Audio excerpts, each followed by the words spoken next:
Picture the absolute blistering heat, baking the tarmac at the Circuit de Barcelona-Catalunya.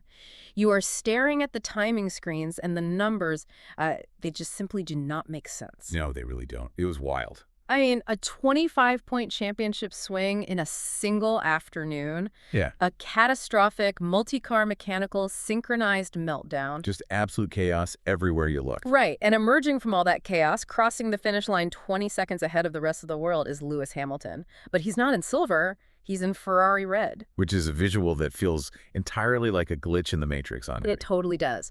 Welcome to another deep dive. Today we are taking a massive stack of live race coverage notes, some highly technical telemetry data, and literally thousands of ecstatic, bewildered Reddit comments from the global F1 community. There was so much to sift through. Oh, tons. And we are untangling the absolute narrative explosion of the 2026 Spanish Grand Prix. Because, I mean, we're looking at a weekend that fundamentally rewrote the mathematical reality of this entire season. Yeah, the math is just staggering now. Exactly. When you look at the raw data, the sheer volume of cascading consequences from lap 1 to the checkered flag is, well, it's immense. We have to synthesize not just the race strategy, but the profound psychological shift across 3 different teams. Because to truly grasp what just happened in Barcelona, you have to understand the emotional shockwave hitting the fans. Right, the fans are losing their minds. They really are. This isn't your standard race recap. We are unpacking Hamilton's maiden victory for Scuderia Ferrari, pulling apart the chaotic title race math, and exploring why this specific track provided, the most cinematic backdrop imaginable for a racing legend. It really was cinematic. Okay, let's unpack this, because if you wrote the script for a movie, the producers would tell you it's way too unrealistic. Oh, for sure. The statistics alone defy conventional modern racing logic, even before we touch on the history of the venue. So let's start on the tarmac. We have to look at the sheer brilliance of the drive, because the fan reactions are entirely rooted in the disbelief of the pace we witnessed. The pace was just unbelievable. For you keeping track of the milestones, this is Lewis Hamilton's 106th overall Formula One victory. Mind-blowing number. It is his 7th win at this specific track in Spain. And crucially, it's his first win since July 2024. It had been a minute. Yeah, a long minute. But the part that has the entire motorsport world buzzing is how he did it. He won using a 3-stop strategy. Which is just wow. Plus, there was this incredible moment where his old rival, Fernando Alonso, inadvertently caused a perfectly timed virtual safety car, or VSC, that played right into Hamilton's hands. Which is a strategic anomaly in the current era of the sport. I mean, to understand why a 3-stop strategy is so shocking, you have to look at the penalty of the pit lane. Right, the time cost. Exactly. Yeah. Every time a driver comes in to change tires at Barcelona, they are giving up roughly 22 to 24 seconds of race time relative to the cars staying out on the track. That's a huge chunk of time. In a sport where pole position is decided by thousandths of a second, voluntarily giving up almost a full minute of race time across 3 stops is normally tactical suicide. So by choosing to stop 3 times instead of the standard 1 or 2, Ferrari basically handed Hamilton a massive time deficit and said, well, go drive fast enough to make this disappear. Pretty much. They bet everything on his raw speed. And the fans on Reddit immediately grasped the audacity of this. User Leadler summed up the emotional resonance simply saying, "Vintage Lewis. So nice to see him back." It really did feel vintage. But then you have user BrokenLink7 who pointed out the organizational shock, writing, "Ferrari out-strategized Mercedes." Think about that for a moment. What's fascinating here is that second comment highlights a massive paradigm shift. Over the last decade, Ferrari's pit wall has been notoriously mocked for strategic blunders. Yeah, the memes have been ruthless. Oh, brutal. So pulling off a 3-stop requires absolute precision, but it also requires a specific environment. Barcelona is uniquely punishing on tires. How so? Well, the track surface is highly abrasive, and the layout features long, high-speed sweeping corners. Specifically, turn 3. Oh, that corner is a monster. It is.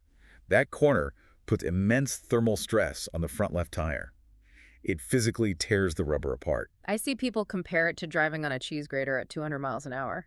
That is a very accurate visual. Because the degradation is so high, fresh tires provide a massive grip advantage. The speed delta, the difference in lap time between new rubber and old rubber is huge here. And we have seen this work before, right? Yeah, we have historical precedents for this. Michael Schumacher pulled off a 3-stop masterclass in Hungary in 1998 to beat the McLarens. Classic race. He did a 4-stop in France in 2004. Fernando Alonso won in Spain in 2013 on a four-stop. And Hamilton himself hunted down Max Verstappen at this very track in 2021 on an aggressive alternate strategy. Let me throw an analogy at you, though, because I'm struggling with the chicken and egg aspect of this. Okay, go for it. A three-stop strategy feels a bit like a coach calling a wildly complex trick play in football, like a fake punt in the fourth quarter of the Super Bowl. No. It looks like absolute genius when you score the touchdown.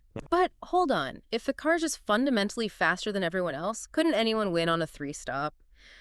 Are we giving the strategists too much credit here? I mean, did Ferrari actually outsmart Mercedes, or did Lewis just drive a fundamentally risky strategy so fast that he made it look flawless? Well, it is the latter enabling the former. The strategy is entirely theoretical without the pace to execute it. Take the math work. Look at the telemetry user, L. Joseph Carp, highlighted in the forums. They wrote, he went 2 seconds faster, like 15 laps straight. That's a race-winning stint. 2 seconds a lap is an eternity. Going 2 seconds a lap faster than world-class drivers like George Russell requires the car to be performing optimally in what we call clean air. Meaning he doesn't have the turbulent, choppy air from a car in front of him ruining his aerodynamics. Correct. When you drive behind another car, their aerodynamic wake disrupts the airflow over your wings, reducing your downforce and causing your car to slide. And sliding is bad for the tires. Exactly. Sliding overheats those already stressed tires.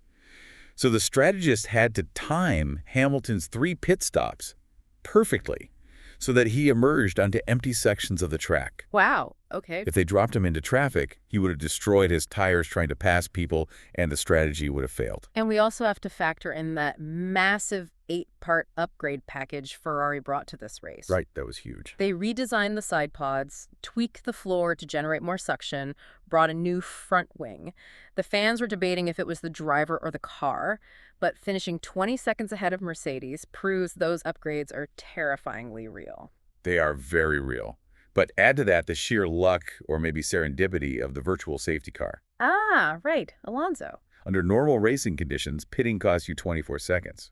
But when Alonso's car broke down, race control initiated a VSC, forcing every driver on track to slow down to a strictly mandated speed limit. So they're all crawling. Yes. Because the cars on track are driving so much slower, the time you lose driving down the pit lane is drastically reduced. You essentially get a cheap pit stop while everyone else is forced to crawl around the track, which led to this hilarious observation from user Ratatouille211. They said, the absolute delicious cinema of Alonso causing a picture-perfect VSC for his old friend is peak. The irony of Alonso, who has a storied and often bitter history with Hamilton, being the mechanical catalyst for Hamilton's maiden Ferrari victory, is just a narrative gift. It really is. But while Ferrari was executing this flawless high-speed ballet, we have to look at the absolute catastrophe unfolding in the adjacent garage. The contrast was unbelievable. The contrast on the track was staggering.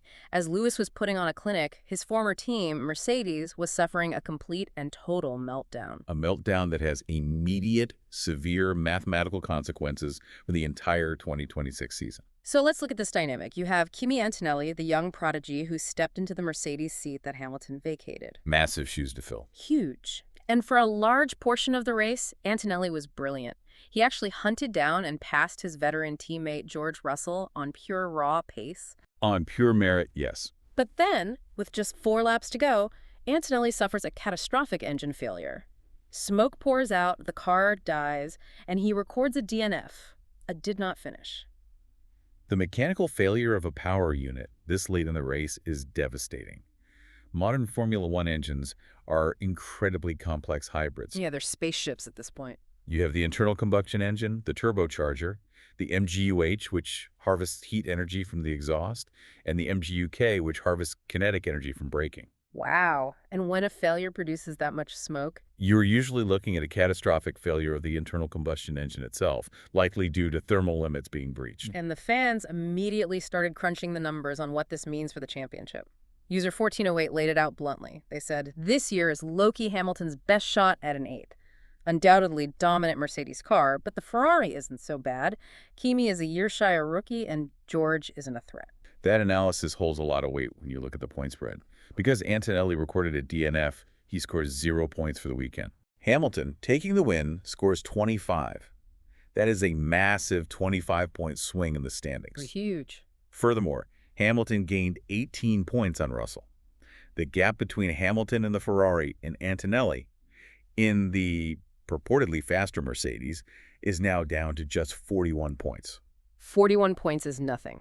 That is less than 2 race wins, and we have over half the season left. But it's not just the points last today that hurts Mercedes, right? There are long-term consequences to an engine blowing up into a million pieces. Severe consequences. The FIA strictly regulates how many engine components a driver can use over a season to keep costs down. Right. Usually, a driver is only allowed 3 or 4 internal combustion engines for an entire 24-race calendar.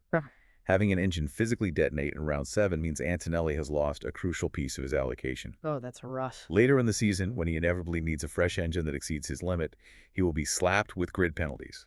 He could qualify on pole position and be forced to start the race from the back of the grid. So Mercedes is basically driving around with a ticking penalty time bomb. Exactly. But here's where the psychology of the sport gets fascinating for me. Think about the mental state of George Russell right now. Oh, man. He is supposed to be the team leader.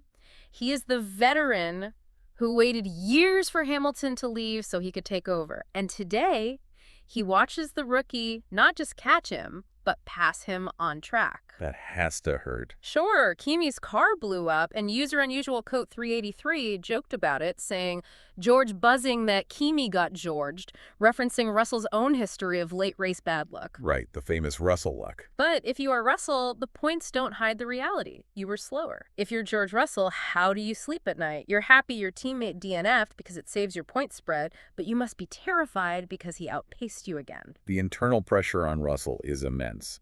In Formula One, your first benchmark is always your teammate because they are the only person in the world driving the exact same machinery. Nowhere to hide. Exactly. When Antonelli passed him, it validated the whispers in the paddock that the rookie is the true future of Mercedes. Russell inherited the position on track due to the failure, but he lost the psychological battle. That's a great way to put it. And from a team perspective, Mercedes suddenly looks fragile. They may have a fast car, but if they cannot guarantee it will survive to the checkered flag, they have left the championship door wide open for Ferrari. Okay, but let's be fair. It wasn't just Mercedes dealing with a messy garage. Ferrari had its own split-screen drama going on that the fans absolutely devoured. Yeah, they really did. While Lewis is out front making history, his teammate, Charles Leclerc, the homegrown Ferrari golden boy, suffered his own heartbreaking DNF. And it happened in the most bizarre way. It was a highly unusual sequence of events. 3 separate cars suffering terminal mechanical issues almost simultaneously. Exactly. Leclerc's power steering completely failed right around the same time Antonelli's engine blew, and Oliver Biermann's car broke down on a totally different sector of the track. Just weird timing. It was like someone hit an EMP switch. But for Leclerc, losing power steering mid-corner has to be terrifying. It requires immense physical strength to turn a Formula One car without power assist. The cars generate thousands of pounds of downforce, physically pressing the tires into the tarmacs. Right. When the hydraulic assist fails, the steering wheel effectively turns to concrete. Leclerc had no choice but to retire the car. But the fans, being the brutal and hilarious observers that they are, didn't focus on the hydraulics. Of course not. They immediately focus on the internal power struggle this creates at Ferrari, because the rumors all week were that Lewis Hamilton decided to skip his mandated sessions in the Ferrari simulator. I saw those rumors, yeah. He supposedly just rocked up to the track, relied on his natural talent to feel out the massive new upgrades, and won. This led user Brisayo to declare Lewis is never touching the simulator again. Simulator work is the bedrock of modern F1 preparation. Drivers spend dozens of hours in virtual rigs and Maranello, testing setup changes, suspension stiffness, and aerodynamic balances before the cars even ship to the track. It's a grind. If Hamilton bypassed that and still extracted more performance from the new floor and side pods than Leclerc, who presumably spent days in the sim, it speaks volumes about Hamilton's innate mechanical feel. And it feeds directly into the most absurd, brilliant fan lore. The Reddit comments were exploding with the specific copy pasta. I have to read it exactly as user Jim Birdwatcher posted it. Let's hear it. They wrote, "What's that unbearable stench in the paddock, I hear you ask? Yeah. Don't worry, that's just Lewis. The Go-8 is never washed." It is a perfect distillation of internet sports culture. taking the slang term washed, meaning a veteran whose skills have faded, and inverting it with agricultural humor. People were literally writing fan fiction in the threads about Fred Vasseur, the team principal, running a farm in the paddock. That is hilarious. But beneath all these jokes, there is a very serious shift happening. For years, Charles Leclerc was the chosen one. He was the driver Ferrari built their entire future around. Right, the golden boy. Now, Hamilton walks in, and by round 7, he secures the team's first win of the season, while Leclerc watches from the garage. This raises an important question. How does Vasseur manage a garage where the incoming veteran is suddenly outshining the homegrown star? This is the ultimate test of Vasseur's leadership. Leclerc is blisteringly fast, particularly over a single qualifying lap. But he has historically struggled with tire management and race execution. True. Hamilton has just demonstrated a masterclass in exactly those areas. If Leclerc begins to feel the team's engineering focus shifting toward Hamilton's setup preferences, because Hamilton is the one bringing home the trophies, you risk alienating your long-term star. That's a delicate balance. We are seeing fan theories suggesting Leclerc is inevitably sliding into a number 2 driver role destined to play supporting cast member to Hamilton's championship bid. There were even comments joking that Leclerc needs to call Nico Rosberg for tips on how to survive being teammates with Lewis. Oh, wow. And speaking of wild theories, we have to mention the all-Kim, no-Sim conspiracy. I was hoping you'd bring this up. Fans were genuinely theorizing that because Kim Kardashian handed a towel to Kimi Antonelli at a previous race, she transferred the infamous Kardashian curse to him, causing his engine to detonate today and clearing the path for Lewis. The human brain's desire to find patterns in random mechanical failures is always entertaining. It's so funny. The reality of a cracked cylinder head is far less glamorous than a celebrity curse, but it highlights how desperately the fan base wants to build a mythology around this season. The mythology is already writing itself. Let's steer away from the dark, tense garages and look at what happened out in the Spanish sunshine after the checkered flag fell. Good idea. Because the mechanical chaos cleared the way for an incredible visual. We have to talk about the 1968 callback. It is a statistical anomaly that is genuinely hard to fathom, given the prominence of British motorsport. Right. The podium today featured Lewis Hamilton in first, George Russell inheriting second, and Lando Norris claiming third. 3 drivers, all British. The last time Formula One saw an all-British podium was 1968. That is a 58-year gap. User Nestero captured the awe, writing, "First since 1968, that's absolutely incredible." To contextualize how long ago 1968 was, we're talking about an era when cars were just beginning to experiment with rudimentary aerodynamic wings bolted onto suspension struts. Sounds terrifying. It was the era of Jim Clark and Graham Hill. The safety standards were completely different. The tracks were different. For Britain to produce 3 drivers capable of sharing a podium today speaks to a massive resurgence in their domestic karting and development programs. But I want to zero in on Lando Norris here, because if we look at Lando's race, he didn't pull off a heroic 3-stop. He didn't make a series of breathtaking overtakes. No, he's pretty quiet. He essentially drove a very quiet, stealthy race and capitalized on Leclerc and Antonelli breaking down. He basically just stayed out of trouble. Which is an incredibly vital skill in endurance in open-wheel racing. I know, but look at it this way. Lando's race felt like the guy in a video game who hides in the corner of the map while everyone else fights, and then he just walks out at the end to claim the loot. That's one way to look at it. But does a lucky podium that you inherit because the faster cars had engines explode matter as much as a podium you fight wheel to wheel for in the grand scheme of a championship? The record books do not distinguish between a hard-fought podium and an inherited one. They only record the 15 points awarded for third place. Fair point. What you are describing as hiding is actually a highly technical skill known as mechanical sympathy. Mechanical sympathy. That sounds like a band name. Yes.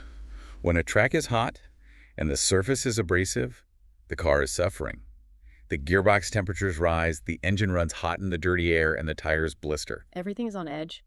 A driver like Norris understands how to modulate his inputs, how smoothly he applies the throttle, how carefully he avoids the aggressive curbs to keep the car within its structural limits. Antonelli drove brilliantly, but his engine failed. Did he push it too hard in the dirty air behind Russell? We don't know yet. But Norris ensured his McLaren survived. Surviving attrition is how Alain Prost won championships. It is a calculated, mature drive. So to finish first you must finish. Exactly. Okay, I concede the point. Norris earned those 15 points by keeping the car in one piece.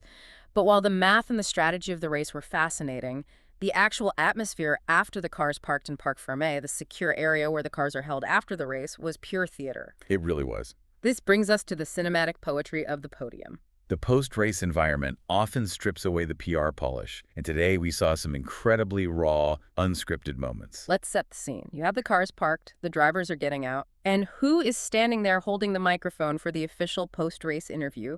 Nico Rosberg. Unbelievable. Exactly 10 years after the infamous 2016 collision where Rosberg and Hamilton crashed into each other on the first lap at this very track, destroying both Mercedes cars and cementing their bitter rivalry. A legendary moment in F1 history. Now, Rosberg is interviewing a victorious Hamilton who is wearing Ferrari red. The fans lost their minds. User Flying Crayons wrote, "Nico interviewing Lewis at the site of their massive crash 10 years ago is insane. Nico retired, and a decade later, Lewis is still winning races. Unbelievable." It throws the sheer longevity of Hamilton's career into sharp relief. It really does. The psychological intensity of the 2016 title fight literally caused Rosberg to retire immediately after winning his championship. He walked away because the toll was too high. He just couldn't do it again. Right. Hamilton stayed, endured the heartbreak of 2021, changed teams, and is still standing on the top step of the podium a decade later. For them to share a moment of genuine respect today shows an immense amount of personal growth for both men. And the fans were obsessing over every little detail of this celebration.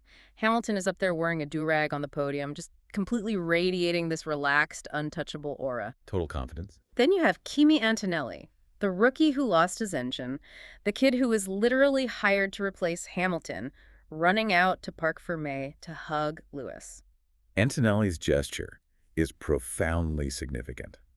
To suffer a devastating mechanical DNF, to lose a guaranteed podium, and yet still have the presence of mind to seek out and congratulate the man whose shadow you are driving in, it shows a level of emotional maturity that you rarely see in 20-year-old athletes. It was pure class. It felt like a passing of the torch, but the older generation is just refusing to let go. Yeah, Lewis is holding on tight. Meanwhile, you have Lando Norris randomly stepping onto a scale to weigh himself during the celebrations. That is actually a mandatory procedure. Oh, really? Drivers lose several kilograms of fluid through sweat during a race. The FIA mandates that the driver in their seat must meet a minimum weight requirement to ensure teams aren't starving their drivers to save weight on the car. Makes sense. Norris was simply complying with the post-race scrutineering, but doing it in the middle of the euphoria always looks a bit disjointed. It's those weird little bureaucratic moments mixed with the champagne that make F1 so unique. Definitely. But the absolute peak of the podium vibes was the national anthems. User Unusual Coat 383 called it early, saying, "The British into Italian anthem is going to slap." It always does. And the combination of God Save the King followed by the operatic Italian anthem for Ferrari is always special. But right in the middle of the British anthem, there was this massive, jarring audio glitch. Oh, that was so loud. Someone in the pit lane fired a pneumatic wheel gun right next to a live broadcast microphone. A wheel gun operates at incredibly high pressure, usually around 25 to 30 bar, to remove the wheel nut in under 2 seconds. Insane pressure. When spun without a load, they produce a very sharp, aggressive, high-decibel ratcheting sound. It sounded like a construction site interrupted a royal coronation, but the fans loved it. User Some Boring Kind of Name wrote, "The ratchet sound of a wheel gun or something, they're vastly improving grip." People were so quick with the jokes. It was just the perfect amount of unscripted chaos for a day that defied all expectations. So, stepping back from the wheel guns and the Kardashian curses, what does this all mean? Did Formula One scriptwriters jump the shark, or does the sport just naturally generate these incredible, poetic, full-circle moments? If we connect this to the bigger picture, the beauty of a sport with such deep, continuous history is that the narratives compound on themselves. When you have a driver competing at the absolute pinnacle for nearly 20 years, every single circuit becomes a museum of their past triumphs and failures. Wow, yeah. Turn 4 at Barcelona was the site of Hamilton's lowest moment with Mercedes in 2016. Today, he overwrote that memory with his first triumph for Ferrari. The sport doesn't need to manufacture drama. The relentless passage of time and the pursuit of speed creates it naturally. He overwrote the memory. I love that. So let's look at the totality of what we just unpacked. Okay, let's summarize. We witnessed a vintage, mathematically staggering drive from Hamilton built on a high-risk three-stop strategy. A strategic masterclass. We saw Ferrari's upgrades fundamentally challenge the aerodynamic order. We watched Mercedes suffer a devastating mechanical and psychological blow that rewrites the championship math. Massive implications there. We celebrated the first all-British podium in 58 years, and we soaked in the poetic reunion of two former rivals. It is a weekend that will require teams to completely reevaluate their development trajectories for the remainder of the year. Ferrari has announced themselves as legitimate contenders, not just dark horses. Absolutely. But before we wrap up this deep dive, I want to leave you, the listener, with one final provocative thought to mull over. We spent this time talking about the math, the tire degradation, and the shifting momentum. Right. But look at the bigger picture. With Lewis Hamilton finding massive, undeniable pace in Ferrari red, with Mercedes suddenly terrified of their own engines detonating, and with rumors perpetually swirling about Max Verstappen's future. It's a powder keg. If Lewis Hamilton actually pulls off the impossible, if he secures his elusive 8th World Championship driving a Ferrari, does that officially permanently close the debate on who is the greatest driver of all time? Or does a feat that monumental just invite the younger generation, the Antonellas, the Norrises, the Verstappens, to fight even harder, with even less fear, to tear down the king? The history books are never closed in Formula One. An 8th title would be unprecedented, but it would only set a new target for the next generation to aim for. And as we saw on the blistering tarmac of Barcelona today, the reality on the track is so much more unbelievable and so much more thrilling than any script could ever capture. Thank you for joining us on this deep dive into the 2026 Spanish Grand Prix. Keep your eyes on the timing screens because this season just got entirely unpredictable.